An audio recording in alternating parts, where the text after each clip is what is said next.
Hi, and welcome to Free Advice Friday. My name is Keri Barnum. I'm the Executive Director for New Shelves Books, and we're here for Free Advice Friday, the hour every week at 10 a.m. Eastern that we come together and talk about book marketing, publishing. It's a resource, it's a community, and we hope that you'll join us. Just go to newshelves.com/FAF. We do take questions live, or if you're not able to make it, you can email them into info@newshelves.com, and then watch the replay on YouTube, which goes to youtube.com/newshelvesbooks. So we've got some questions in. I had some leftovers from last week. We've got some live questions, and then we've got some emails to kick us off. So I'll start with the live question here from Pat. I have never used Facebook ads. Would these ads be effective for children's picture books? Pat, I do recommend Facebook ads for children's picture books, and here is why. My favorite for Facebook ads. If you're on Kindle Unlimited, I think Facebook ads can be fantastic for you. Why? Because people aren't really being asked to spend money. They're being asked to download a book from an app that they already pay for. So that conversion can do really well. So I do think for that. But for children's books, I think that Facebook ads can do really well because a lot of parents and grandparents are on Facebook. And we all know that for kids are kind of the category that we never mean to spend as much money on as we do. And then we're like, oh, but it's so perfect. It's so cute. And so the conversion for children's picture books can be really high with Facebook ads. I do recommend that if you run Facebook ads for your book, that you send people directly from where they're going to buy. If you are doing direct sales from your website, send them straight to your buy page. If you are selling through Amazon, send them to the Amazon page. Wherever it may be, don't send them to like a spot where they can then pick where they want to buy their book. Send them directly from where you want them to buy from. Your conversion will go up. The more we ask people to click, the less conversion we get. So that's something to think about. And I will say for children's books in particular, there are a lot of authors seeing success doing direct sales from their website, because then they're able to capture the email and the information of the buyer, and they can then promote their next book. It's a little bit different setup rather than, let's say, going through Amazon. Either works, but that's just something I'm seeing a lot with children's books in particular. All right, Shira, distribution through Audible is subject to the standard ACX terms. This includes the non-exclusive rights to distribute your title for a minimum of 7 years. Do you agree to the ACX terms? I think, Shira, because I know, because I saw your email this morning. Your question is, if you are doing Find Away Voices, do you want to agree to the Audible and ACX terms? And typically the answer is yes. So when you're doing this, it means that you are agreeing to allow ACX or Audible to sell your book for 7 years. However, it's non-exclusive, and that is the biggie here.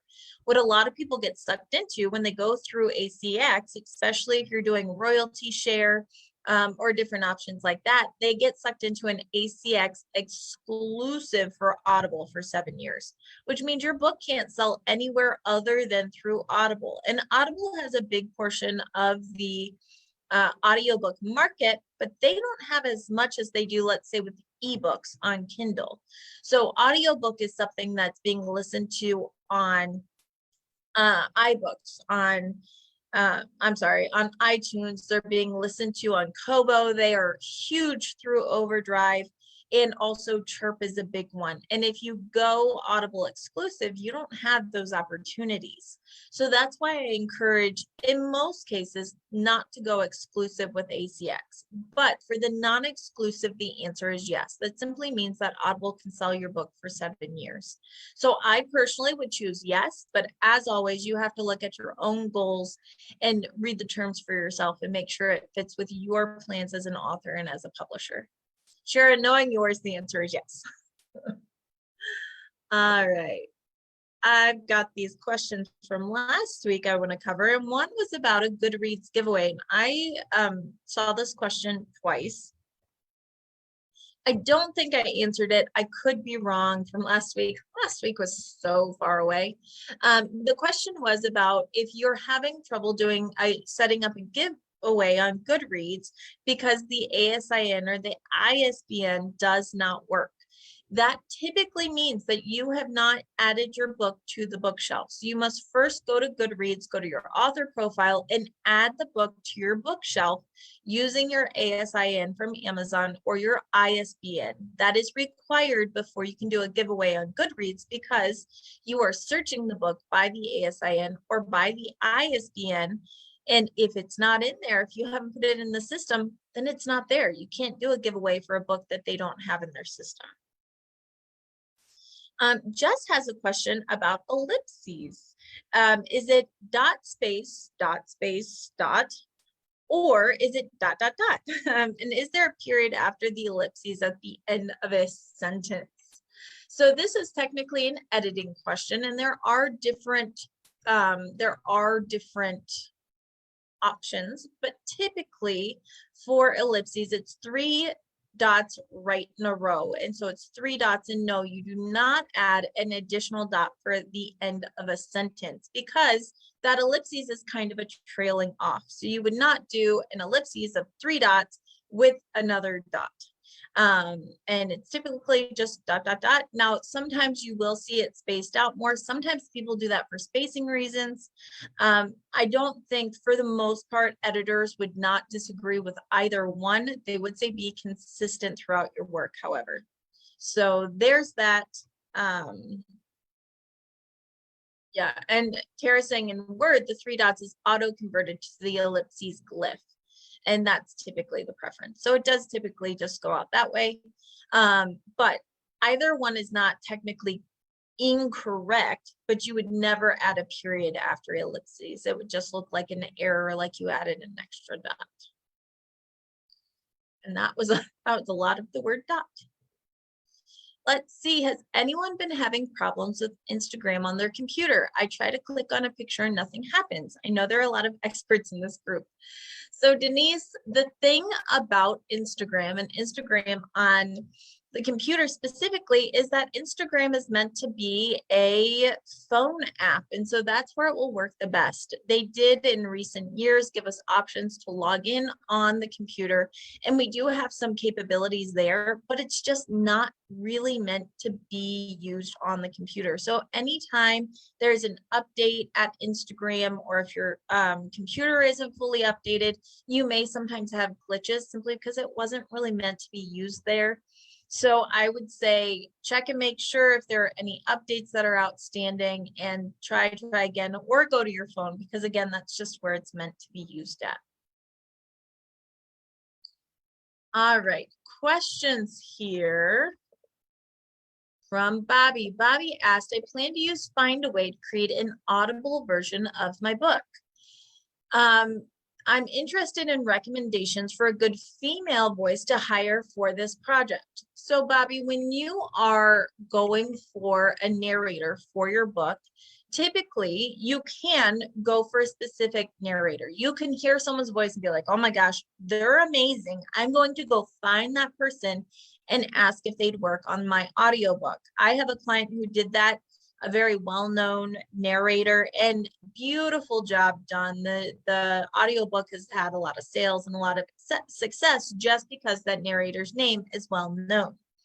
However, what is more common on Find a Way Voices is that when you do Find a Way Voices, you put up it's known as auditions, where you put up a sample of the book, and then you open it up, and voice artists who are currently looking for work can put in a submission for your book. They can put in their audio, a little audio excerpt, and then that's their audition. And you go through and you listen and think of which one is the best one for your book.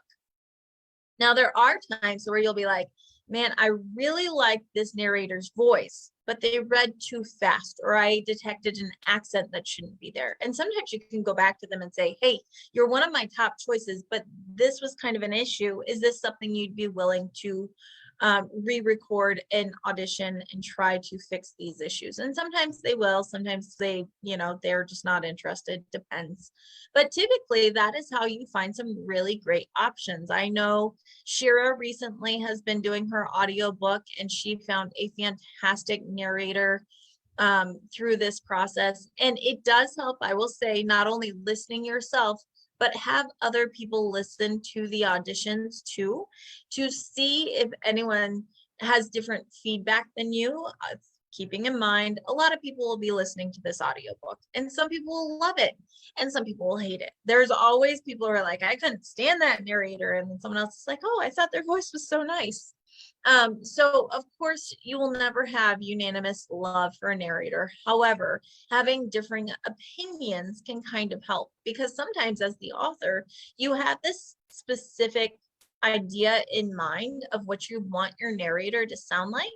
And that doesn't necessarily come out as what the listener likes best. So trying a couple different ones, and it may take a little while. It may be the first one you listen to and you're like, oh my gosh, this is it. And it may take a little while. I know Dan is on the call, Dan Flanagan, and we went back and forth on narrators a lot. We listened to a lot of samples, kind of listened to new ones and went back. Ultimately, I think he picked a really great narrator for his O'Keefe series. I will say, if you have a series, I strongly recommend, if you have a series, that you stick with the same narrator throughout all of your books.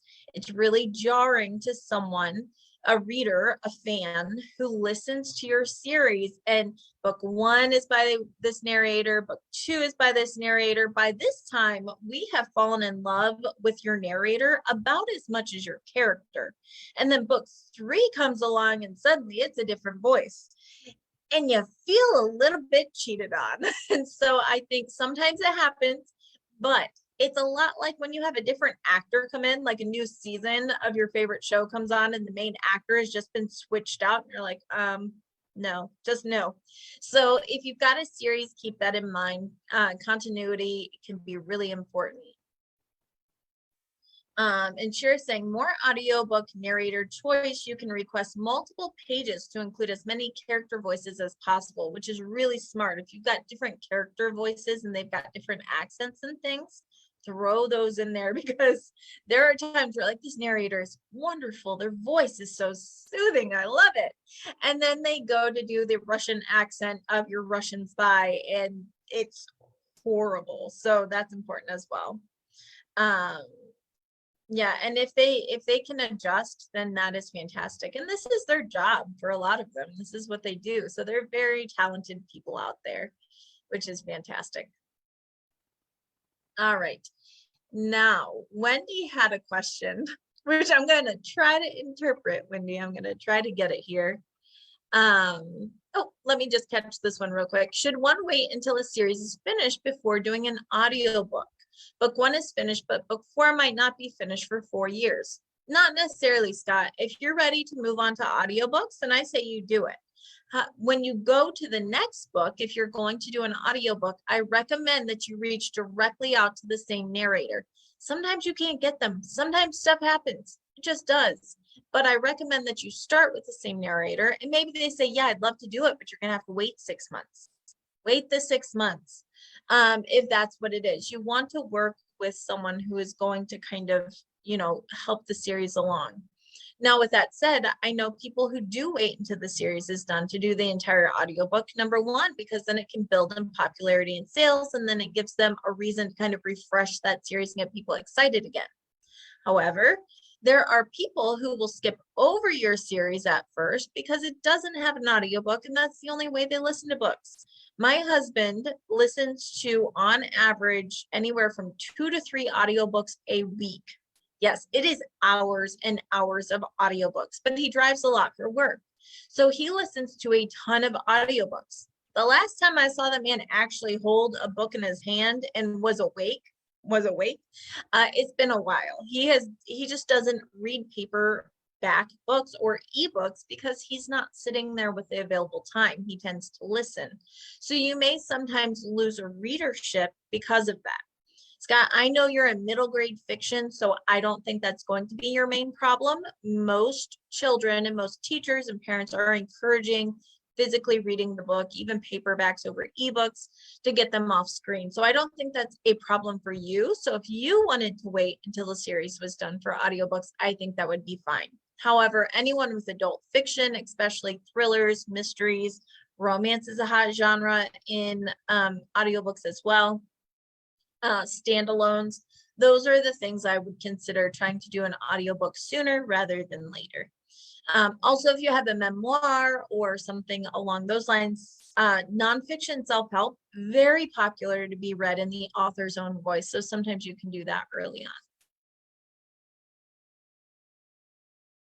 All right, now to Wendy's question. Wendy recently was on a video call where they were talking about draft to digital and the front and back matter that can be added through the draft to digital platform, as far as adding in your copyright page and all of that kind of stuff. So I do think, Wendy, that what you're talking about is when you're converting a ebook from a Word document.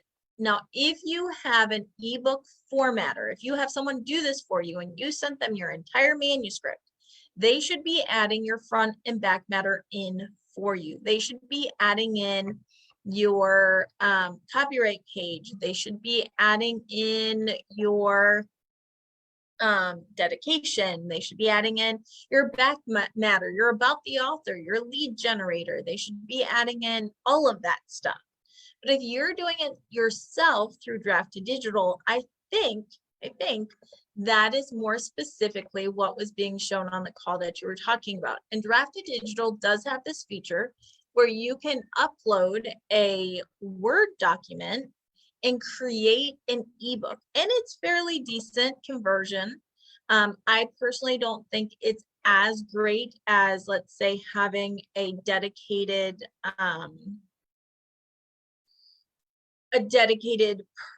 designer create your ebook. I think those tend to be there's more tweaking that can be done. It's more intense where they can actually go in and change things for you. Whereas when you're doing an auto conversion, it kind of, in some ways, is what it is. Let me see if I can find, for example, a book that I have in Word that we can convert through draft to digital. Again, it's free. You can't really beat free. So let's put that right out there. But that doesn't mean we necessarily want to, that we want to do that. It depends. If your book has a lot of graphs, if your book has a lot of images, that kind of thing, that auto conversion can be a little bit rough. I found a book, so let me just share my screen here. I know we can bumble through this together. That's what Fridays are for, right? I am going to use I'm going to use Dr. Rob's Red Carpet Manuscript because I am fairly sure I have that book in a Word document, but let me make sure. Let me make sure I have it and I can open it and it'll be just fine. That's just the copyright, so that's not going to work. Hang on. Once again, being super prepared for a live demo. That's what I excel at, right? All right, let me see. And then we'll actually upload it and we'll see what the conversion looks like and what the capabilities are.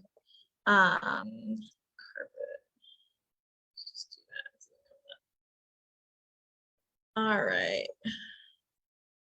So many PDFs, and I typically get rid of the Word documents because I don't want to accidentally have the wrong thing, which, believe it or not, has happened. Let's see. That's still a PDF. There we go. I found it. Let me save it to where I can easily find it again. Sorry, you guys had to wait. All right. So let us share a screen. screen.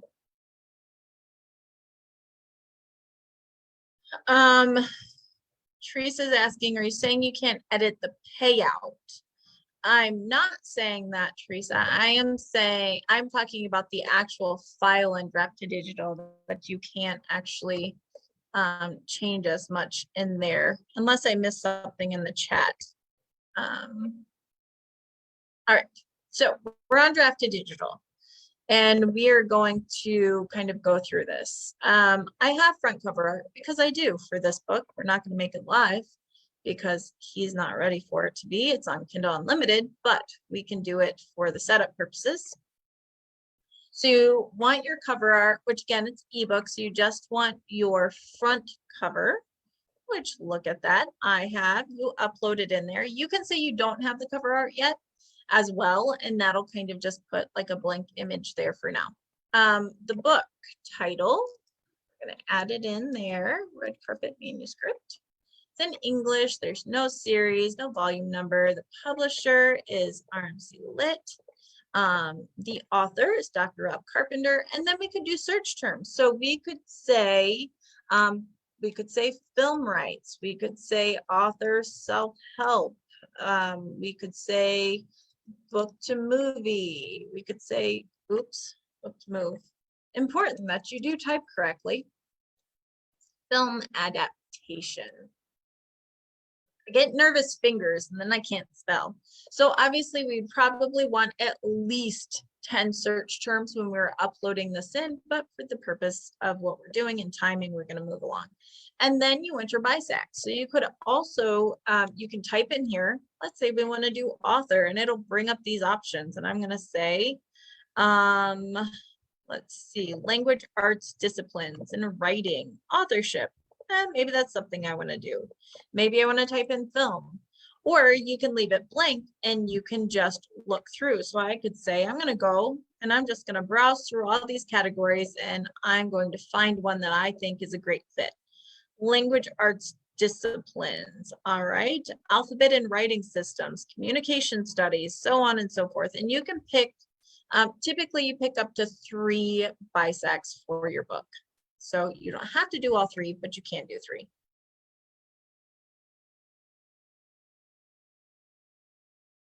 All right. Okay. Teresa's asking if we cannot edit any page once the book is uploaded to Draft to Digital. So if you're formatting in Draft to Digital, you have some options. But if you have a completed ebook that you are uploading to Draft to Digital, you cannot. So we'll go over some of that in just a minute here. All right, so upload final manuscript. As you can see here, upload your release ready manuscript. We support Word doc and docx format, RTF, and formatted EPUB. Please do not upload blank or placeholder files. They essentially are saying don't upload something you're not ready to go live, just in case. So we are going to browse, and I just made sure that I had this right there, master manuscript, and we're going to say that's it. All right, and then you put in your book description. This one's already up on Amazon, so I'm just going to go pull it from there because I'm a big fan of not working harder than I have to. So if it's already up, I'm going to go use that description that's already there. Look at that, Red Carpet Manuscript. Highly recommend, by the way, and it's on Kindle Unlimited. This ties into the Books to Big Screen course that Dr. Rob and I have, where it teaches authors how to take their manuscript and pitch it for film. So copy and paste over because, again, easy. And then you can format this. We know that you have to feast your eyes visually on a description before buying a book. So it's really important that you take the time to make this visually appealing, whether it be with white space, bullet points, bolding things out so something jumps off of the page. It's really important that you take the time to make these things stand out. Italicizing your title, things like that, really, really important there. And then, is this a collection, an omnibus, or a book bundle? The answer is no, so I don't have to worry about it. Also, split payments for this book. This is a really awesome feature that is not available through KDP, and I really like it. You can add a paid collaborator so that when a book sale comes in, you can actually split it right away. So you can add a collaborator and add someone in. Look at that. You can add their email address. You can label them. I could say, I could not, but I could put myself. I could put, Keri@newshelves.com, collaborator label, Keri, ebook percentage of royalties to pay, and you can kind of do that out. This is something that is fantastic if you are doing a joint venture, if you're doing a collection, if you are working together with another book. I've also seen this used when people are going to donate proceeds directly to a nonprofit, something like that. So that is a nifty thing that is available on Draft Digital, where you can profit share directly when sales come in. And then you can add non-author contributors. Let's say there was an editor, an illustrator, someone else that you really felt like deserved to be on that contributors list, and you can do that directly through this area. Then you can either give me a free drafted digital ISBN, or I want to use my own ebook ISBN. This is really important, and I always say this: free is never free. It comes with strings attached. If you take that free ISBN, it means that Drafted Digital owns it, and they own essentially your distribution rights. So that means that you don't have full control of your title. And if you decide that you would like to move away from Drafted Digital, you lose your ISBN and you have to republish another edition under a different ISBN, which can cause you to lose reviews. It can cause all sorts of things. I recommend that you purchase your own ISBNs directly from Bowker and that you own them. 10 ISBNs in the US. Bowker, our ISBNs in the US come from myidentifiers.com. That is Bowker. You can buy a pack of 10 ISBNs for $295, I think. You typically will need one ISBN per format. So you will need one ebook, one print. If you've got hardcover, then you'll want that, and so on and so forth. And I highly, highly recommend that you do that and you own your ISBNs. Now, Dr. Rob listens to me and I just love him for it. And so I happen to know that we have his own ISBNs, and I can find those somewhere, and then we can use his own ISBN and not take a free one. Now, there are people who say, hey, I literally cannot afford it. I cannot afford to purchase my own ISBNs. It's not an option. And if that's the case and you decide to go with your own or go with a free ISBN, totally your choice, up to you, as long as you go into that decision with the knowledge of what it may mean for you and your distribution. I don't think there's wrong choices so much as educated choices. And I think that it's important that people like myself educate authors so that they have the option when they're making these choices. So I want to use my own ISBN. Important to note, your print and your ebook ISBN must be different. It is like your social security number for the book. The ebook's got one number and the print book has a different number. Then we're going to save and continue. And it's going to take a minute to process, especially because I talk so much and it takes a while. All right, so this is probably, I'm guessing, Wendy, what you weren't able to see on the shared screen before. And this is where it's actually going to talk about the end matter. So let's say you uploaded a book that did not have a title page. Now, this here tells you the chapter layout, and it converts based on what was in your manuscript. So in this manuscript, you can see there was a title page. There were the contents or the table of contents. There was chapter individually sourced out with chapter titles, and it will read this off of it. Author roadmap, bonus chapter, works cited. It will take that from our Word document and separate it out, which is fantastic. Technology is awesome. But let's say you didn't have that. Let's say you did not have a title page. Well, you could add one in. So this is saying, of course, you already have one. You don't need this. But to enable this option, remove the title page from your file. So if you only have your chapters and you wanted to add a title page in, a copyright page, a dedication, you could. Now you see all of these little yellow question marks. It's saying because it's kind of already in there, and so you don't need to add it. What we don't see is a dedication. So guess what? We can add a dedication page in there. And we could say, I will fix this. I always feel like I need to say that. I'm not going to put anything out without Dr. Rob's consent. Dedication to all of the authors who have taken the time, to write their book and now have dreams of seeing their book come to life on the big screen. There we go. And then same thing, we could make this all italics. We could make it all bold. We can do certain things like that. So then it just adds it right in. Of course, I do want to point out, help, these aren't my chapters. So if there's an error, you can go in and change that up. And also by page. So if there is, if you've published other books through Drafted Digital, you can generate a list that recommends your book. So we can add that right in. Also by location. We want it to come in the beginning of the book. And we want it to say also by, we know that Dr. Rob has a book called The 48 Laws of Happiness.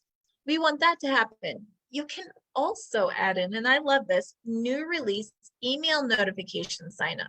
So when you release a new book through Drafted Digital, it actually will send them an email notification when you publish any new books. Now, to my knowledge, it does not collect the email address for you. What it does do is it does notify them through Drafted Digital when you have a new book out.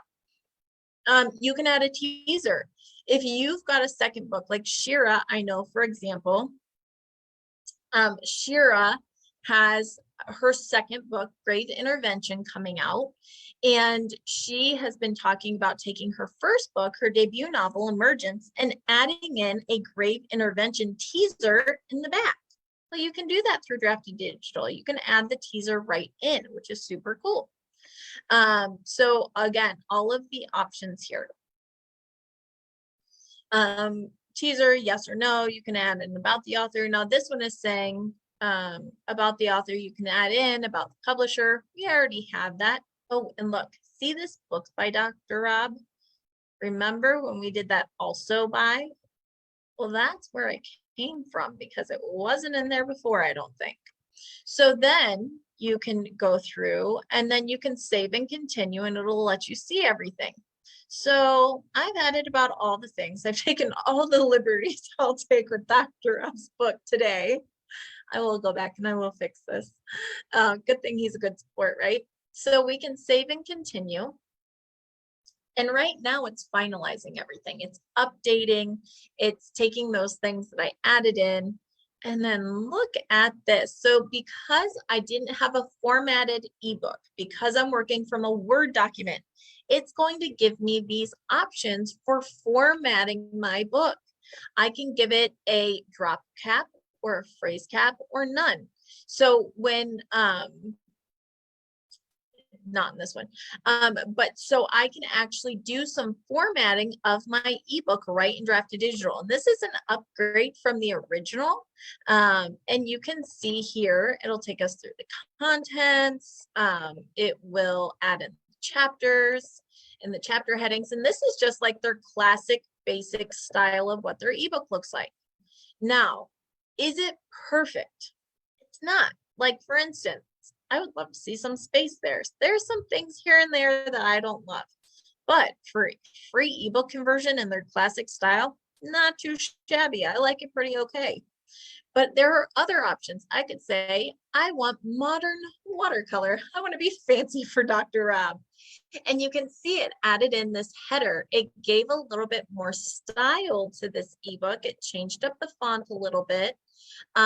And I can now, the beginning of the chapters, right now we have a drop cap. I could do to a phrase cap where it actually takes the first, I believe it's the first 5 words and it makes it all caps, or I can say none. I don't want any of that. Or I could go back to the drop cap. Beginning of scene decoration. Like there's all sorts of things that we can add in or not. And so these are set things and they're free. This is free from Draft to Digital, which is pretty darn cool, right? And you can do, this is a corner decoration. What does that one look like? And you can kind of go through the different options of what it looks like. See, so fancy. Deco, we can do maraschino, so different options here depending on what you want your book to be. And you can also go through things that are specific to the genre. So these are kind of just like their most popular, but I can be like, no, this is a romance novel and I want midnight oil with a coffee cup. Subtle hearts because it's, it's sweet, or a bow. I personally hate bow, I've got to be honest, but whatevs. Nonfiction here. So I could say I want it to be very strict. It's nonfiction. And you'll see how this one added in more white space, which is my favorite for nonfiction books, because typically, especially this kind of learning book, it's a lot of information and we need that white space to be able to process. We can do textbook, which just adds in a little bit more in there. So again, so many different options available to you to play around with. And then once you've got it and you're like, yeah, I like it, you can download the EPUB. You can download it. You can say, yeah, I want to keep that EPUB. I like it. I want to download it. And then it will let you download your EPUB and then you can use it elsewhere if you like. You can review it as it will appear in different places. Now, Mobi is going absolutely extinct at the end of August. It's already starting to phase out on different platforms. So do keep that in mind. Mobi is going away. It's sometimes not even available to download directly onto a Kindle right now. So we don't really have to worry about that anymore, just the EPUB. And you can also download a PDF. Now, what you cannot do is you cannot go in here and you cannot say, oh, I see an error. Let me just change it right here. I can't do anything. I'm hitting an F. I'm hitting an F button. You can't change it there. You have to go, you have to change it in your Word document, and then you have to re-upload. It does work directly off of your Word document. It does not allow you to edit in the editing in this stage. You have to take your Word document and start from scratch. But again, for a free tool, I mean, it's pretty awesome. And then once you're like, yep, it's good, I have reviewed this manuscript and approve it for release for distribution to any sales channel I accept on the next page. So then we can do save and continue. I'm not going to publish, but let's say we're all good. You can pick your price, you set up your price, and then you can do your store options. You've got Barnes & Noble, Kobo, Apple, Tolino, Vivlio. Amazon, typically you're not going to do because you're going to upload directly to KDP. However, if you are using that very nifty profit share option for royalties, you may want to distribute to Amazon from Draft to Digital rather than KDP to keep that profit share open. And then, of course, you can do those library options as well. All the Kobo Plus options in different countries and library services. Typically, your library book is going to be double the cost of your retail price on your ebook. The reason being is that on Draft to Digital, the way that it works is it's a cost per checkout model. And they can do either one, but most libraries are now doing a cost per checkout model. What does that mean? It means they only pay for your book when the book is checked out.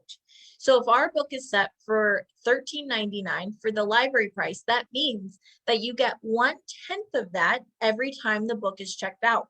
So rather than a flat fee of $13.99, and they can use it for a licensed amount of time and check it out throughout the year or a certain amount of time, it means that they can check that book out as many times as people want it. But you get $1.39 per checkout, so 1/10. And that can work in your favor, but it also can work in the library's favor. Let's say your book's just not very popular and only one person throughout the year checks it out. Well, then they're only paying you $1.39 because it was a cost per checkout and one person checked it out. On the flip side, let's say that your book is popular and you have sold, I don't know, 15, 20 copies, or 20 copies have been checked out in the course of a month. Then you're getting 139 times 20 copies in a single month. So it does give you opportunity for bigger sales. It's lower risk for libraries, which is why they often like it. So you choose all your options and then you hit submit, and then it will go, of course, to your publishing phase. Again, we're not going to do that because this book is on Kindle Unlimited, which means it's exclusive for Amazon and Kindle and KDP. So we're not going to do that to Dr. Rob, but I hope this kind of gives you an idea of the options you have with Draft to Digital as far as adding different content into your ebook, whether you upload a finished ebook or not, and the options as far as converting your Word document into an ebook. I know we get a lot of questions about that, and it was kind of a long demo, but again, we have so many questions about that I thought it'd be helpful, and I hope it was. If you guys have follow-up questions, let me know in the Q&A, and I will be happy to answer them. And I know we had some chat questions over here that were specific to rights and ebooks. So let me see. I'm getting my rights back on an ebook that has been exclusive to Amazon. For the moment, I'm going to upload it as available on Kindle Unlimited, which will continue to make it exclusive to Amazon. There will only be minor changes, i.e. 3 historical connections that do not affect the plot. I already have a print ISBN, so it's not a second edition. Are you saying I still need a new ISBN when I upload it? Well, technically, yes. You need your own print and ebook ISBN. So if you're getting your ebook rights back, technically, you do need your own ebook ISBN. However, I will say if you're only uploading and using Kindle Unlimited, Kindle doesn't actually use the ISBN system for Kindle books. They use ASIN, Amazon Standard Identification Number. So they don't actually require or use an ISBN for ebooks. So if you don't want to get a ebook ISBN right away, you don't have to have one. However, if you do ever intend to take that outside of Amazon and exclusive on Amazon, if you want to upload a Draft to Digital, Ingram Spark, anywhere else with that ebook, you will need your own ebook ISBN. And it does kind of protect your distribution rights a little bit to have a ebook ISBN. So it is recommended, but again, cost and all things considered, that's a personal decision for you as the author and the publisher. Let me see. There we go. Good. All right. And a question back on our audiobooks. In audiobooks, I've listened to, I've never listened to one yet. You've never listened to an audiobook. That's crazy. Chirp has really cheap and free audiobooks that you can test the waters with, and Audible has a sample where you can do like your first month free. And of course your library system has audiobooks as well. So highly recommend that you listen to an audiobook before you jump in and decide to create one for your own book. You will learn some things about what you like and what you don't like, and learn from other people's mistakes. Just like great authors are often readers, if you're going to jump into an audiobook, I highly recommend you listen to several before you jump into that. But anyway, funny trail. All right. In audiobooks, what is more pleasing or liked, male or female voices? My protagonist is female, but has a co-partner and story is third person. Kim, that is a personal preference. Do you like male or female? It just depends. I find often, now this is not like This has not gone through official polling sites or anything like that, but in my personal experience, I often find that men prefer male voices where women prefer female voices.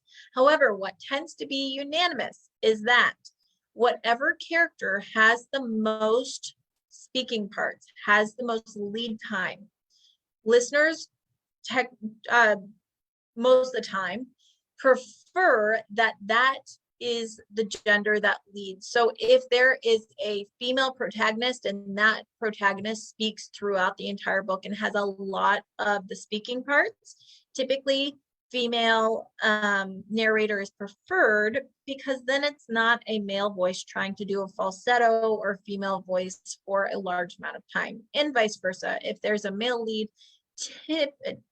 typically, I can't even find my words. Typically, it's a male narrator that people prefer. Now, there are times where you can do split narration with male and female. It will cost you more because you've got two different narrators.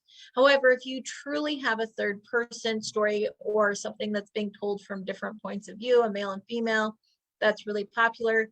But it depends on the narrator. I have heard male narrators do a female voice really well, not a high falsetto, over dramatic, but just a softer tone that conveys that feminine quality. I've also heard male voice artists who, when it comes to a female's voice, they talk like this, and then she said, and no one can stand that. I can't stand my own voice doing that. No one enjoys that. So it really depends on that voice artist, your narrator, and your manuscript in particular, how many voices you have and which one's more one than the other. All right. Yes. Linda's saying, we listened to Sissy Spacek narrate To Kill a Mockingbird. She did all the voices and she was great. Exactly. Depends on the narrator, right?